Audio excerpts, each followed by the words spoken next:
इन भुवन में वीतराग विज्ञानता, शिव स्वरूप शिवकार, नमो त्रियोग समारिके।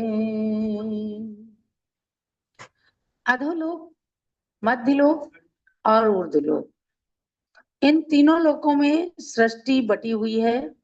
अर्थात तीनों लोकों के अंदर ये जीव, आज चाहे आप 3 लोक के बारे में ना जानते हो, उनके नाम ना जानते हो, लेकिन तीनों लोकों में से मध्य लोक के अंदर आज हम सभी मनुष्य गति में जी रहे हैं, इस बात को जानना है। और इसी प्रकार से तीनों लोकों के अंदर कोई नरक में है, कोई स्वर्ग में है, कोई मनुष्य है और कोई मोक्ष प्राप्त कर रहे हैं। और सबसे ऊपर जो सिद्ध शिला है वहाँ अनंतानंत सिद्ध भगवान जो अपनी आत्मा को परमात्मा बना चुके, वे कभी भी संसार में नहीं आएंगे और अनंत काल तक सुख का उपभोग करते रहेंगे। ये संक्षेप में हमने आपको 3 लोक के अनुसार सृष्टि की व्यवस्था बताई है। अब इसमें जो जीव भ्रमण कर रहे हैं, दुख उठा रहे हैं, अनेक प्रकार के पापों को करके, अनेक प्रकार की गलत फहमियों में जी करके और कुगुरु कुदेव कुशास्त्र आदि की बातों को मान करके कष्ट को उठाते हैं, तो उन कष्टों का एक ही कारण बताया कि मिथ्यात्व सभी के कष्टों का मूल कारण है। इसलिए सम्यक दर्शन में जिए। सम्यक दर्शन का मतलब है कि हमें सच्चा विश्वास सच्चे देव साथ गुरु पर होना चाहिए। इन सब बातों को 6 ढाला की तीसरी ढाल के अंदर बताया गया कि वास्तव में सम्यक दर्शन जिसको हो जाता है, पुनः उसमें दोष ना लगने पाए, निर्मल सम्यक दर्शन बना रहे, इसके लिए 8 गुण 8 अंग के रूप में पालन करें। निशंकित, निकांक्षित, निर्विचिकित्सा, अमूढ़ दृष्टि, उपगुहन, स्थितिकरण, वात्सल्य और प्रभावना। इन 8 अंगों का पालन करेंगे तो सम्यक दर्शन एकदम निरतिचार, निर्दोष, निर्मल, शुद्ध हो जाएगा। तो ये 8 गुण हैं और 25 दोष। 25 दोषों को आप कई दिन से बराबर सुन रहे हैं। आगे चलते हैं। अब श्लोक नंबर 15। दोष रहित गुण सहित सुदीजे, सम्यक दरस सजे हैं, चरित मोह वश लेश न संजम, पैसुरनाथ जजे हैं। गेही पे ग्रह में न रचे ज्यों, जलते भिन्न कमल है, नगर नारी को प्यार यथा, कादे में हेम अमल है। चारों लाइनों के अंदर इतना अधिक अर्थ छिपा हुआ है। आप इसको पढ़ लीजिए तो समझो कि आपने सम्यक दर्शन का मूल्यांकन कर लिया। यानी दोष रहित गुण सहित, 25 दोषों से रहित और 8 अंगों से, 8 गुणों से सहित, सुधी माने सज्जन, विद्वान, जो जिनकी बुद्धि अच्छी है, वे जिस सम्यक दर्श सजे हैं, अर्थात ऐसे प्राणी जिन्होंने दोषों को दूर कर दिया, गुणों को प्राप्त कर लिया, तो उनका सम्यक दर्शन सजावट को प्राप्त हो गया, यानी शुद्ध सम्यक दर्शन बन गया। सजे हैं वह सम्यक दर्शन एकदम आत्मा को सजा देता है। चरित मोहवश लेश न संजम, पैसुरनाथ जजे। सुनो आप, सम्यक दृष्टि के क्या है? अनंतानुबंधी क्रोध, मान, माया, लोभ, ये क्षय उपशम और क्षयोपशम को प्राप्त हुए। और मिथ्यात्व, सम्यक मिथ्यात्व और सम्यक प्रकृति, ये चारित्र मोनि की 3 प्रकृति, यानी 7 दर्शन मोनि की 7 प्रकृतियों के, दर्शन मोनि की 3 बताएं, 7 प्रकृतियों के उपशम से, उपसम सम्यक दर्शन, क्षयोपसम से क्षयोपसम सम्यक दर्शन, उनके नष्ट हो जाने से, क्षय हो जाने से क्षायिक सम्यक दर्शन प्राप्त होता है। उसके आगे अभी 12 कसाए हैं।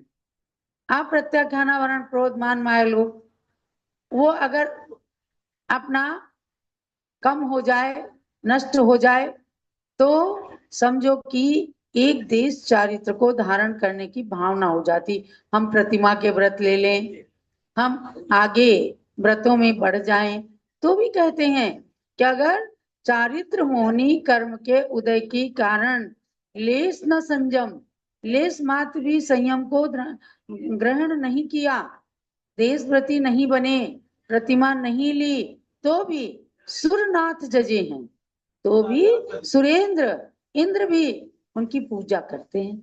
देखो, एक यमपाल चांडाल ने अगर अहिंसा का नियम ले लिया, हिंसा करने का, केवल चतुर्दशी को हिंसा करने का त्याग किया था, और उसको आकर के उसने दृढ़ता से नियम का पालन किया, तो इंद्र ने, देवता ने भी आकर उसे सिंहासन पर बिठा करके चमड़ ढुराई। समझे ना? ये किसकी पूजा है? गुण की पूजा, चांडाल की पूजा नहीं, उसके नियम की पूजा है। लोग नियम लेते हैं, उसका निर्वाह नहीं कर पाते। चारित्र मोहनी कर्म का ऐसा उदय आ जाता है कि नियम को तोड़ने का मन कर जाता है, लेकिन उसके बाद भी अगर टूट भी गया, बाद भी रियलाइज करके यदि उस लिए हुए नियम को पुनः ले लेते हैं और दोषों की आलोचना कर लेते हैं, प्रायश्चित ले लेते हैं, तो उसी तरह से है जैसे कोई चीज टूट गई तो उसमें एरलडाइट लगा के उसको जोड़ देते हैं। प्रायश्चित क्या? एरलडाइट है, वो जोड़ देता है पुनः। लोग इस डर से कई बार नियम नहीं लेते, मेरे से टूट ना जाए। नियम जरूर लेना, भले ही टूट जाए, तोड़ना नहीं, लेकिन भले ही टूट जाए, लेकिन नियम नहीं लेना भी अपराध है। और नियम लेकर के अगर गलती से टूट जाता है तो उसका प्रायश्चित लेकर के हेरल्डाइट की तरह से पुनः उस नियम को आत्मा के साथ चिपका दिया जाता है, अर्थात पुनः नियम ले लिया जाता है। और नियम पहले से ही नहीं लिया, लेकिन सम्यक दर्शन है तो भी इंद्रों के द्वारा पूज्य, यानी सम्यक दर्शन की महिमा देखो, सच्चे देव साथ गुरु पर विश्वास देखो कि उनको इंद्र भी पूजा करने लगते हैं, चाहे उन्हें चारित्र ना भी धारण किया। उसके बाद कहते हैं वो सम्यक दर्शन कैसा होता है? गेही पे ग्रह में न रचे ज्यों जलते भिन्न कमल है। गेही पे ग्रह यानी जो गृहस्थ है वह घर में एकदम रचता पचता नहीं, भाई रहना पड़ता है, अपने कर्तव्यों का पालन करता है। कैसे? जैसे जलते भिन्न कमल है। कमल कहाँ रहता है? कीचड़ में, जल में, लेकिन ऊपर उठ के रहता है। कमल ऊपर उठ के रहता है, कीचड़ से ऊपर उठ के रहता है। तो ऐसे ही तो भरत चक्रवर्ती थे, घर के अंदर बैरागी थे, जलते भिन्न कमल के समान रहते थे। और सम्यक दृष्टि के लिए क्या कहा? नगर नारी को प्यार यथा, जैसे नगर नारी माने होता है वेश्या, जैसे वेश्या है किसी पुरुष को प्यार करती है, लेकिन अगले दिन वो दूसरे पुरुष के साथ फिर वैसा ही करती है, तो उसे असली प्यार नहीं है। जो अग्नि की साक्षी पूरक ब्याह के स्त्री आई है वह तो धर्म पत्नी कहलाती है, और जो वेश्या है तो वेश्या का प्यार जैसे बिल्कुल ऊपर ऊपर से होता है। यहाँ देखो, इसका गलत अर्थ मत लेना, ये उदाहरण बताया कि जैसे वेश्या का प्यार ऊपर ऊपर से होता है, अंदर से नहीं। इसी प्रकार से सम्यक दृष्टि जीव अंदर से गृहस्थ के पचड़े में एकदम आत्मसात नहीं होता। वो जानता है एक दिन मुझे इस संसार से जाना है, और उस पर श्रद्धान करता है। दूसरा उदाहरण दिया, कादे में हेम अमल है। कादा माने होता कीचड़, कादे में माने कीचड़ में जैसे सोना पड़ा रहता है, दिखता है तो है देखो कीचड़ में सना हुआ है। लेकिन जरा हाथ में लेके देखो, जैसे यूं यूं भी किया, पानी भी नहीं लगाया, लेकिन वो सोना चमक जाता है, क्योंकि सोना सोना है। इसी तरह सम्यक दर्शन है। वह गृहस्थ में रह करके भी, कीचड़ में रह करके भी सोने की तरह आत्मा को चमका देता है। आत्मा चमक जाता है। इसलिए सम्यक दर्शन अलग है और आत्मा अलग है, ऐसा नहीं है। सम्यक दर्शन होने के बाद जीव को कहा जाता है सम्यक दृष्टि। तो जिनकी सम्यक दृष्टि है वे कीचड़ में सोने के समान चमकते हैं और वेश्या के समान ऊपर ऊपर से सबके साथ में प्रेम दर्शाते हैं, लेकिन अंदर से आत्मा पर दृष्टि रहती है। जलते भिन्न कमल है, जल से भिन्न कमल के समान अपनी आत्मा को हमेशा अच्छा बनाने में और सम्यक दर्शन से सहित जीव की आत्मा ग्रह कुटुंब आदि पर पदार्थों में रहते हुए भी उनका अंतरंग जो है आत्मनिधि को पहचानने में लग जाता है। कि हम सम्यक रूप से अगर देव शास्त्र गुरु की आराधना करेंगे, कुदेव को गुरु को शास्त्र को नहीं मानेंगे, तो निश्चित रूप से एक दिन तिर जाएंगे, ऐसा उसको हमेशा श्रद्धान रहता है। अविरत सम्यक दृष्टि मनुष्य यदि पुरुषार्थ करे तो शीघ्र ही संयम धारण करके अपने सम्यक्त को पूर्णतया निर्दोष और पूर्ण बना सकता है। देखो, किंतु इंद्रों में संयम धारण करने की योग्यता नहीं है। सम्यक दर्शन नरक में भी हो सकता है, सम्यक दर्शन पशुओं को भी हो सकता है, सम्यक दर्शन मनुष्यों को भी हो सकता है, और सम्यक दर्शन तिर्यंचों को भी, तिर्यंच पशु मनुष्य देव नारकी सब के अंदर योग्यता है। निमित्त मिलेगा तो हो जाएगा, लेकिन मिल जाए यानी आज आप लोगों को सोचना है कि अगर हमें सच्चे देव शास्त्र गुरु पर श्रद्धान है तो हम सम्यक दृष्टि, कम से कम व्यवहार सम्यक दृष्टि तो है ही, क्योंकि व्यवहार सम्यक दर्शन का थर्मामीटर यही है। ऐसे सम्यक दर्शन को प्राप्त कर कीचड़ में भी सोने के समान हम अपनी आत्मा का दर्शन हमेशा करते रहें।